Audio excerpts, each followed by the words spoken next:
এক যুবক নামাজে অনিয়মিত এবং মাঝে মাঝে ভুল কাজ করে। কিন্তু তার হৃদয়ে সবসময় একটা প্রশ্ন, আল্লাহ কি আমায় ক্ষমা করবেন? এক রাতে সেই যুবক এক বুড়ো লোককে কাঁদতে দেখে জিজ্ঞেস করল, চাচা, কাঁদছেন কেন? বৃদ্ধ বলল, আমি জীবনে অনেক গুনাহ করেছি, এখন বুঝতে পারছি, কিন্তু দেরি হয়ে গেছে। যুবক ভয় পেয়ে যায়, সে ভাবে, আমার জন্যও কি দেরি হয়ে যাবে? সেই বৃদ্ধ লোকটি কুরআনের আয়াত শুনিয়ে বলে, আল্লাহ বলেন, হে আমার বান্দারা, তোমরা যতই গুনাহ করো, যদি সত্যিকারে তবা করো, আমি তোমাদের ক্ষমা করে দেব। সূরা জুমার ৫-৩।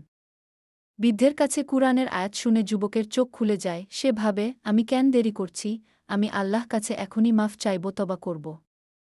যুবক অজু করে নামাজে দাঁড়িয়ে পড়ে। মন থেকে কাঁদতে থাকে, তবা করে।